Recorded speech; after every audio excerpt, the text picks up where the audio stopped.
ngedengerin sampai sekali tuh. Assalamualaikum warahmatullahi wabarakatuh.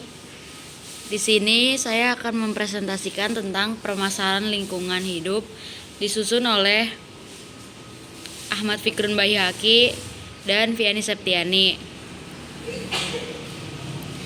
Masalah lingkungan secara global. Ada pencemaran air, pencemaran udara, hujan asam, dan yang terakhir efek rumah kaca. Pencemaran air. Pencemaran air adalah suatu perubahan keadaan di suatu tempat penampungan air seperti danau, sungai, lautan, dan air tanah akibat aktivitas manusia. Akibatnya dapat menyebabkan banjir, erosi, kekurangan sumber air, dapat membuat sumber penyakit, tanah longsor, dapat merusak ekosistem sungai, dan kerugian untuk nelayan. Pencemaran udara. Pencemaran udara adalah kehadiran satu atau lebih substansi fisik, kimia, atau biologi di atmosfer dalam jumlah yang dapat membahayakan kesehatan manusia, hewan, dan tumbuhan, mengganggu estetika dan kenyamanan, atau merusak properti.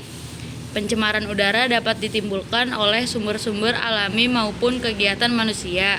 Beberapa definisi gangguan fisik seperti polusi suara, panas, radiasi, atau polusi cahaya dianggap sebagai polusi udara. Sifat alami udara mengakibatkan dampak pencemaran udara dapat bersifat langsung dan lokal, regional, maupun global. Hujan asam.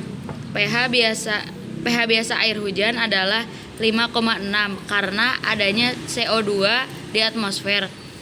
Pencemaran udara seperti SO2 dan NO2 bereaksi dengan air hujan membentuk asam dan penurunan pH air hujan. Dampak dari hujan asam ini antara lain mempengaruhi kualitas air permukaan, merusak tanaman, melarutkan logam-logam berat yang terdapat dalam tanah sehingga mempengaruhi kualitas air tanah dan air permukaan, dan bersifat korosif sehingga merusak material dan bangunan. Efek rumah kaca. Efek rumah kaca disebabkan oleh keberadaan CO2, CFC, metana, ozon, dan N2O di lapisan troposfer yang menyerap radiasi panas matahari yang dipantulkan oleh permukaan bumi. Akibatnya, panas terperangkap dalam lapisan troposfer dan menimbulkan fenomena pemanasan global. Dapat dari pemanasan global adalah peningkatan suhu rata-rata bumi, pencairan es di kutub, perubahan iklim regional dan global, perubahan siklus hidup flora dan fauna, kerusakan lapisan ozon. Masalah lingkungan hidup di Indonesia. Masalah lingkungan hidup di Indonesia, penebangan hutan secara liar atau pembakaran hutan, polusi air dari limbah industri dan pertambangan, polusi udara di daerah perkotaan, asap dan kabut dari kebakaran hutan permanen atau tidak dapat dipadamkan, penghancuran terumbu karang, pembuangan sampah B3 atau radioaktif air negara maju, pencegahan dan penanggulangan masalah lingkungan hidup, menerapkan penggunaan teknologi yang ramah lingkungan pada pengelolaan sumber daya alam baik yang dapat maupun yang tidak dapat diperbaharui dengan memperhatikan daya dukung dan daya tampung. Untuk menghindari terjadinya pencemaran lingkungan dan kerusakan sumber daya alam, maka diperlakukan penegakan hukum secara adil dan konsisten. memberikan kewenangan dan tanggung jawab secara bertahap terhadap pengelolaan sumber daya alam dan lingkungan hidup.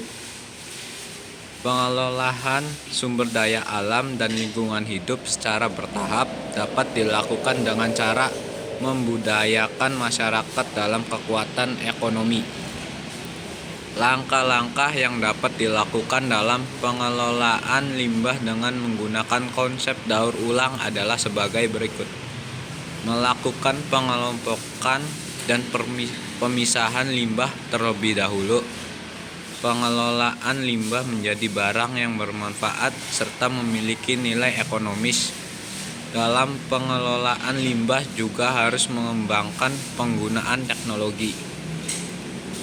Kesimpulan, lingkungan adalah salah satu tempat di mana terdapat makhluk hidup beserta ekosistem di dalam yang saling berhubungan satu sama lainnya.